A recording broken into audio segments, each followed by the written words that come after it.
नमस्कार, मी उर्मिला कवडे डिझाईनमध्ये तुमचं सर्वांचं खूप खूप मनापासून स्वागत आहे. तर बघा, हे 3 कस्टमरचे साड्या आणि ब्लाऊज आहे आणि एकीचे फक्त ब्लाऊज आहे आणि हे जे पेपर पॅटर्न ठेवलेलं आहे मी, तर बघा हे जे ब्लाऊज एक राहिलं होतं ते कट करून घ्यायचं आहे. पण ते त्याच्या आधी मला 2 ते 3 ब्लाऊज अर्जंट आलेलं आहे, कारण त्याला पंढरपूरला जायचं आहे त्याच्यामुळं. तर बघा हे पेपर पॅटर्न जे आहे 40 साईजचं, तर मी हे तुमच्यासोबत शेअर केलेलं आहे बोटनेकमध्ये. तर एकदम छान असं बसतं ते, त्याच्यामुळं तुम्ही बघितलं नसेल तर तुम्ही नक्की चेक करा. 40 साईजची मी पेपर कटिंग दाखवलेली आहे. तर बघा हे 2 जे आहे ते अर्जंट शिवायचे आहे आणि त्याचं पेपर पॅटर्न पण मी काढून ठेवलेलं आहे. तर बघा पहिले मी तुम्हाला दुसऱ्या कस्टमरचे जे साड्या आणि ब्लाऊज आलेले आहे ते दाखवते. तर बघा हे एका कस्टमरचे आहे. तर बघा हे त्यांनी मापाला दिलेलं आहे. छोटी साईज आहे. हे पहिल्यांदाच ब्लाऊज माझ्याकडे आलेले आहे. तर बघा हे मापच आहे आणि त्याच्यानंतर हे बघा हे 2 याचे अस्तर आहे. अस्तर दिलेले आहे ते तर फक्त एका याचं जे रेड आहे त्याचं अस्तर आणायचं आहे आणि जे दुसरं आहे ते, तर बघा हे 2 याचे अस्तर आहे आणि 2 याचे आणायचे आहे, रेड कलरचं आणि एक मेहंदी कलरचं. तर बघा हे जे आहे हे त्यांनी एका दुसरीकडे शिवायला टाकलं होतं, तर ते ते प्रिन्स कटमध्ये कट केलेलं आहे, त्याच्यामुळे ते बांधून ठेवलेलं आहे. तर त्याचंवाला अस्तर पण आहे. तर ते लवकर देत नव्हते म्हणून त्यांनी पहिल्यांदाच माझ्याकडे ब्लाऊज आलेले आहे. तर त्यांना एक ब्लाऊज मला आता शिवून द्यायचा आहे. ते म्हटलं कटोरी शिवून द्या आणि मग बघू कशी येते कशी नाही. तर बघा हे झाल्याच्या नंतर त्यांना एक ब्लाऊज शिवून देणार आहे, कसं बसतं कसं नाही. तर बघा त्याच्यानंतर हे एका कस्टमरच्या 3 साड्या आहे. तर बघा त्याच्यानंतर त्याच्यामधले हे ब्लाऊज पीस आहे. तर बघा हे ब्लाऊज पीसाला आहे फक्त टिपच, तर ती टिप खोलून घ्यायची आहे आणि व्यवस्थित हे सरळ कट करून घ्यायचं आहे. तर बघा मी पहिले पण तुम्हाला दाखवलेलं आहे की ब्लाऊज पीस कसा कट करायचा आहे. तर बघा मी आजच्या व्हिडिओमध्ये पण तुम्हाला दाखवणार आहे की ब्लाऊज पीस आपल्याला कसा कट करायचा आहे. तर बघा ही सुंदर अशी साडी आहे आणि याच्यामधलं ब्लाऊज पीस पण आपल्याला काढून घ्यायचं आहे. त्याच्यानंतर ही एक साडी आहे. तर बघा अशी मोरपंखी असे काठ आहे तिचेवाले आणि पदर आहे आणि ह्या पदरवरती बघा एकदम छान असे हे लटकन आहे आणि त्याच्यानंतर नेस त्या पदराला याचा मला ब्लाऊज पीस आहे. तर म्हटलं चला तुमच्यासोबत शेअर करावा की बघा आपण तर स्वतः कधी साड्या आणि ब्लाऊज तर घेऊन होत नाही आणि शिवून पण होत नाही. तर पक्क बघा कस्टमरचे आपल्याला शिवून पण द्यावं लागते आणि आपलं तर कधीच शिवूनच होत नाही. तर बघा इकडून नेस त्या पदराला त्याचावाला ब्लाऊज पीस आहे. तर बघा ही एक साडी आहे, एकाच कस्टमरची आहे, 3 साडी आणि 3 ब्लाऊज आहे. तर बघा त्याच्यानंतर याच्या आधी मी त्यांच्यावाले 2 ब्लाऊज शिवून दिले आहे, मी तुमच्यासोबत शेअर केलेलं आहे. कॉफी कलरचं आणि एक असं भगव्या कलरचं त्याला मी अस्तर लावलेलं आहे साध्या ब्लाऊज. तर बघा त्यांच्यावाले ते 2 दिले आणि त्याच्यानंतर हे त्यांनी परत आणून दिलेलं आहे. तर मग मी त्याला म्हटलं आता हे लवकर होणार नाही आहे, कारण पहिल्या कस्टमरचे जे ब्लाऊज आहे ते पण मला शिवून द्यायचे आहे. तर बघा त्याच्यानंतर ह्या एका कस्टमरचे आहे.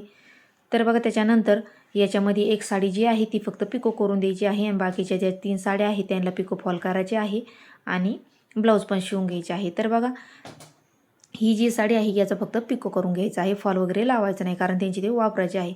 तर बघा ही एक ब्लाऊज आहे, तर त्यांनी हे दुसरीकडे शिवलेलं आहे. तर त्याची बाही कमी झालेली आहे, तर त्या म्हटले याला मला पुढं अर्धा इंच अशी लेस लावून द्या.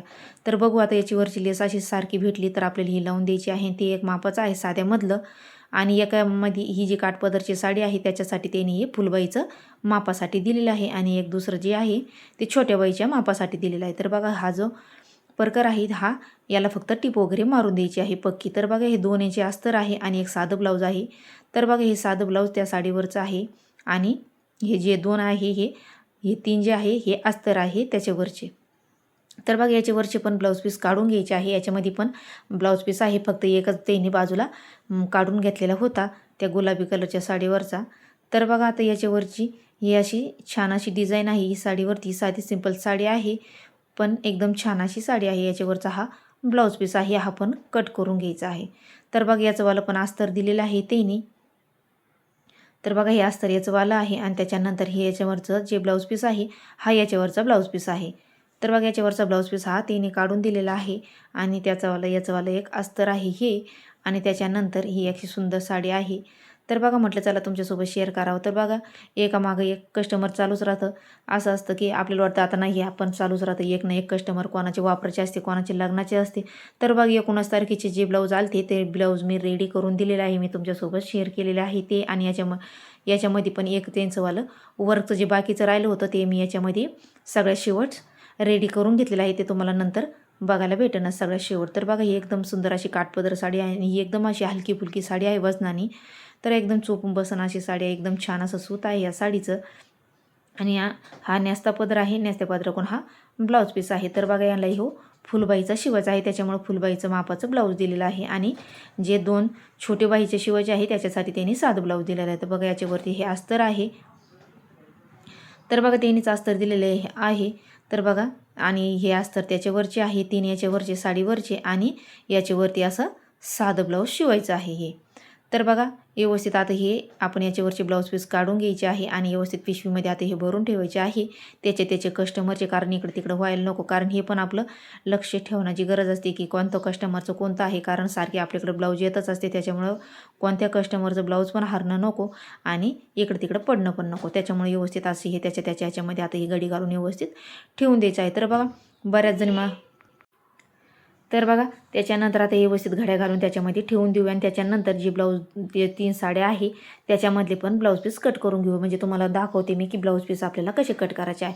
तर बघा हे व्हाईट कलरचं पण शिवून द्यायचं आहे बोटनेकमध्ये. तर नंतर मी कट करणार आहे. पहिले जे साधी ब्लाऊज आहे ते कट करून शिवून घ्यायचे आहे. तर बघा हे कट करून मी शिवून घेतले आणि त्याच्यानंतर त्यांचं परत संध्याकाळच्या टायमाला परत एक ब्लाऊज आलं होतं.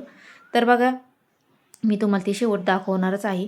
तर बघा याच्यामधलं ब्लाऊज पीस असं व्यवस्थित कट करून घेतलेलं आहे आणि आता याची पण साडीची घडी घालून ठेवायची आहे. जे आता अस्तर नाही आहे ते अस्तर पण आहे माझ्याकडे, ते घेईन आणि जे नाही आहे ते मला बाहेरून अस्तर आणावं लागेल. तर बघा आता ही साडी आपल्याला अशी व्यवस्थित अशी आथरून घ्यायची आहे. म्हणजे जोड वगैरे घडी वगैरे पडली नाही पाहिजे, म्हणजे आपल्याला व्यवस्थित ब्लाऊज पीस काढता येतो. ब्लाऊज पीस व्यवस्थितच आपल्याला काढायचा आहे, म्हणजे खालीवर झालं नाही पाहिजे. कारण जेव्हा आपण पिको फॉल करतो तेव्हा पण आपल्याला परत कट करायची गरज पडली नाही पाहिजे. आपल्याला व्यवस्थितच असं कट करून घ्यायचं आहे. तर बघा व्यवस्थित अशी आथरून घ्यायची आहे साडी आणि त्याच्यानंतर आपल्याला याच्यामधला ब्लाऊज पीस व्यवस्थित काढून घ्यायचा आहे सरळमध्ये. तिरकं तारकं आपल्याला कट नाही करायचं, कारण तिरकं तारकं कट केलं तर साडीचा पण म्हणजे परत आपल्याला व्यवस्थित परत आथरून परत कट करायचा. त्याच्यामुळं ताण वाढण्यापेक्षा आपण व्यवस्थितच हा ब्लाऊज पीस याच्यामध्ये व्यवस्थित आपल्याला काढून घ्यायचा आहे. तर बघा स्टेप बाय स्टेप मी तुम्हाला व्यवस्थित एकदम माहिती सांगत असते की आपल्याला ब्लाऊज पीस पण कसा काढायचा आणि सोबतच एखाद्या कस्टमरचे सारखे भरपूर ब्लाऊज असले तर एकासोबत कसे कट करायचे हे पण मी शेअर केलेलं आहे. ते पण तुम्ही नक्की चेक करा. तर बघा बाकीचे राहिलेले साडीचं पण एका साडीचं मी अस्तर कट म्हणजे ब्लाऊज पीस कट करून घेतलेलं आहे आणि त्याच्यानंतर व्यवस्थित घड्या घालून त्याच्या ह्याच्यामध्ये ठेवलेलं आहे. आणि नंतर जे 2 ब्लाऊज मला अर्जंटमध्ये द्यायचे आहे हे वाले, तर मी व्यवस्थित त्यांचं पेपर पॅटर्न ठेवून घेतलेलं आहे आणि खडूनी मार्किंग करून घेतलेली आहे. तर बघा जी क्रॉसपट्टी मी इथं सिंगल मार्किंग केलेली आहे ती नंतर मी डबल करून कट करून घेणार आहे. तर बघा हे सोबतच मी दोन्ही असे ठेवून घेतलेले आहे. तर बघा एकाच कस्टमरचे आहे म्हणून सोबतच असे ठेवलेले आहे. व्यवस्थित असे जे कापड आहे ते व्यवस्थित बंद बाजू इकडच्या साईडने आपल्या डाव्या हाताने साईडने ठेवायचं आहे आणि व्यवस्थित आपल्याला मार्किंग करून आणि कट करून घ्यायचे आहे. तर बघा या जे पॅटर्न आहे जे कायम कस्टमर येत असलं आपल्याकडं तर ते पॅटर्न आपल्याला काढून ठेवायचं आहे आणि त्याच्यावर त्यांचंवालं नाव म्हणजे लिहून ठेवायचं आहे. म्हणजे जेव्हा ज्या कस्टमरचे ब्लाऊज येतील तर आपल्याला ते पॅटर्न काढून लगेच आपल्याला खडूनी मार्किंग करून असतं ब्लाऊजवरती आणि लगेच कट करता येतं. म्हणजे डबल कुटाणं होत नाही आपल्याला की परत पेपर पॅटर्न काढा माप काढा, कारण खूप तीनदा ते करण्यापेक्षा असं पेपर पॅटर्न काढून ठेवायचं आणि त्याच्यावरती त्यांचं नाव टाकून ठेवायचं. जेव्हा त्यांचे ब्लाऊज येतील तेव्हा असं लगेच आपल्याला काढून लगेच ब्लाऊज पीस कट करता येतं. तर बघा हे अर्जंट आले होते त्याच्यामुळं. तर बघा हे 2 जे ब्लाऊज आहे त्यांना पंढरपूरला जायचं आहे, त्याच्यामुळे त्यांनी अर्जंटमध्ये हे 2 ब्लाऊज आणि त्याच्यानंतर परत एक साडी आणि परत एक ब्लाऊज आणून दिलं होतं. ते तुम्हाला मी सगळं शेवट दाखवीन. तर बघा व्यवस्थित अशी एक कट करून घेतली. त्याच्यानंतर याला क्रॉसपट्टी म्हणजे जी पायपिंग करण्यासाठी कापड आहे ते पण मी असं तिरके पट्ट्या काट करून घेतलेले आहे. आणि त्याच्यानंतर हे जे वर्कचं जे ब्लाऊज आहे ते पण शिवून घ्यायचं आहे आणि हे 2 ब्लाऊज आहे हे पण मला शिवून घ्यायचे आहे. तर बघा मी पहिले वर्कचं जे ब्लाऊज आहे वर्कमधलं तर ते व्यवस्थित फिनिशिंगमध्ये असं रेडी करून घेतलेलं आहे एकदम छान आणि ते मी देऊन पण टाकलेले आहे आणि एकदम छान असं ब्लाऊज बसलं त्यांचा कॉल आलता मला, एकदम छान असे ब्लाऊज बसलेले आहे. तर बघा फिनिशिंगमध्ये अशी व्यवस्थित असे मी हे ब्लाऊज करून घेतलेलं आहे. ते बघा त्याच्यावर जे लटकन आहे मी या पद्धतीने बनवून घेतलं आणि जे त्याच्यावरचं पॅच असतो तो त्याच्यावरती अटॅच करून घेतलेला आहे. तर बघा एकदम सुंदर असं ब्लाऊज झालं आणि त्याच्यानंतर हे पण ब्लाऊज आता दोन्ही रेडी करून घ्यायचे आहे. तर बघा मी पहिलं ब्लॅक शिवणार आहे आणि मग चॉकलेटी. तर बघा दोन्ही असे रेडी करून घेतलेले आहे संध्याकाळपर्यंत. आणि त्याच्यानंतर जे ब्लाऊज दुसरं आलं ते पण मी कट करून नंतर घरातलं काम म्हणजे स्वयंपाक वगैरे करून चहा पाणी वगैरे करून म्हणजे भरपूर टाईम झाला होता हे ब्लाऊज शिवताना. ब्लॅकवालं शिवलं तेव्हा पण भरपूर म्हणजे काही कमी 6 ते 6:30 वाजले होते. आणि त्याच्यानंतर मग घरातलं चहा पाणी वगैरे जाडजूड भांडी वगैरे करून झाल्याच्यानंतर परत एक कस्टमर आलं होतं एक ब्लाऊज आणि एक साडी घेऊन, त्याच्यावरती एक ते पण ब्लाऊज मी कट करून आणि ते पण शिवून घेतलं आणि बाहेर काजा करायला दिल्या. तर तो म्हणजे ते दुकान बंद होतं त्याच्यामुळे मी ह्या काजा घरीच करून घेणार आहे. काजा वगैरे करायला पण घरी खूप वेळ लागतो, कारण जे काजा वगैरे करीत बसलं हुक वगैरे म्हणजे भरपूर हात शिलाई करीत बसलं तर काही कमी एक ब्लाऊज असं ब्लाऊज आपल्याला अस्तरचं शिवू नये एवढा वेळ याला लागतो. पण काही हरकत नाही, आता काय करणार, दुकान बंद होती त्याच्यामुळं मग मी हे याला घरीच याचेवाले हुक वगैरे आणि काजा वगैरे पण घरीच करून घेणार आहे. आणि त्याच्यानंतर हे बघा, हे जे ब्लाऊज आहे हे ब्लाऊज आलं होतं, मी तुम्हाला म्हटले ना हे ब्लाऊज आलं होतं. आणि त्याच्यानंतर याच्यावरची साडी आली होती. तर बघा ते साधेच ब्लाऊज वापरत्या, कारण जे ब्लाऊज साडीमध्ये येतं त्या वापरत नाही. तर बघा एकदम हात शिलाई वगैरे करून घेतली होती याचीवाली, पण मी रात्री हे शिवून घेतलं होतं आणि हे सकाळी मी शूट केलेलं आहे हे तिन्ही ब्लाऊज की व्यवस्थित, कारण दिसत नव्हते ते संध्याकाळच्या टायमाला, त्याच्यामुळे मी हे सकाळी दाखवलेलं आहे तुम्हाला की हे असं ब्लाऊज मी रेडी करून घेतलेले आहे तिने, आणि साडी पण पिको करून घेतलेली आहे. तर बघा एवढं माझं आजचं रुटीन होती, एक ते वर्कचं ब्लाऊज आणि हे 3 ब्लाऊज शिवून घेतले होते. आणि एवढा साडा असा रात्रीचा राडा होता, हा मी सकाळी शूट केलेला आहे. एवढा सारा असा कालचा राडा होता. तर तुम्हाला माझा ब्लॉग आवडत असेल तर नक्की लाईक शेअर सबस्क्राईब करा. आणि चला भेटूया पुढच्या व्हिडिओमध्ये, तोपर्यंत धन्यवाद.